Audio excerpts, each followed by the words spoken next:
સુરતના રાજકારણમાં ફરી એકવાર ગરમાવો આવ્યો છે. પૂર્વ કોંગ્રેસ નેતા નિલેશ કુંભાણી અને કેન્દ્રીય જળમંત્રી સી.આર. પાટીલ વચ્ચે થયેલી તાજેતરની મુલાકાતે અનેક તર્ક વિતર્કોને જન્મ આપ્યો છે.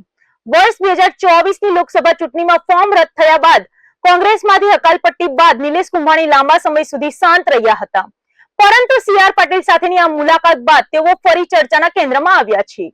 સુરતના પૂર્વ કોંગ્રેસ નેતા નિલેશ કુંભાણી અને ભાજપના દિગ્ગજ નેતા સી.આર. પાટીલ વચ્ચેની મુલાકાતની તસવીરો સોશિયલ મીડિયા પર વાયરલ થતા જ રાજકીય અટકળો તેજ બની છે. જોકે આ મુલાકાત અંગે મૌન તોડતા નિલેશ કુંભાણીએ જણાવ્યું છે કે આ મુલાકાત કોઈ રાજકીય હેતુ માટે નહીં, પરંતુ એક સામાજિક કાર્યક્રમ અંતર્ગત હતી.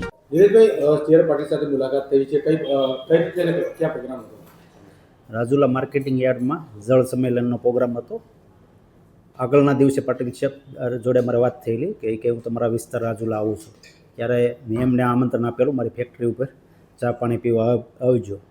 એટલે એના આધારે પાટીલ સાહેબ પણ આવ્યા, કૌશિકભાઈ વેકરિયાને આમંત્રણ આપ્યું હતું, દિલીપભાઈ સંઘાણીને આપ્યું હતું, ભરતભાઈ સુતરિયા હોય, મહેશભાઈ કસવાળા, અમરીશભાઈ ડેર, હીરાભાઈ સોલંકી, જેવી કાકડિયા, એ બધા એમને આમંત્રણ આપ્યું હતું.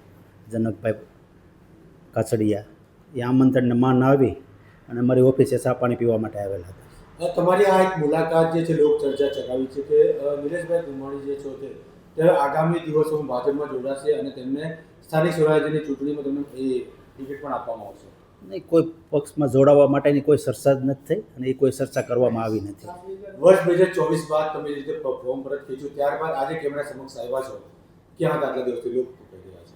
આ કાર્યાલય ઉપર જ હું બેસતો હતો, સતત લોકોની વચ્ચે બેહું છું, કાર્યાલય ચાલુ કરીને બેઠો જ છું.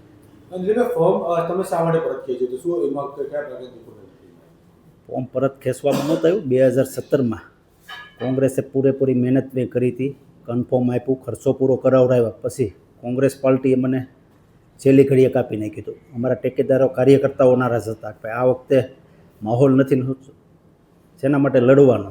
જ્યારે માહોલ હતો, મહેનત કરી હતી, ત્યારે ટિકિટ કાપી નાખી હતી, એટલે કાર્યકર્તાઓ ટેકેદારો જ નારાજ હતા. એને હિસાબે આ બધું થઈ ગયું. એટલે તમે ટેકેદારો કેવા પ્રમાણે ચાલે?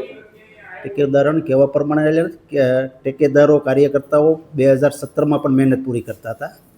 એમની પૂરી નારાજગી હતી કે ભાઈ આ આપણે મહેનત કરી છે અને છેલ્લી ઘડી આપણને કાપી નાખતા હોય તો આપણે ના લડવું જોઈએ.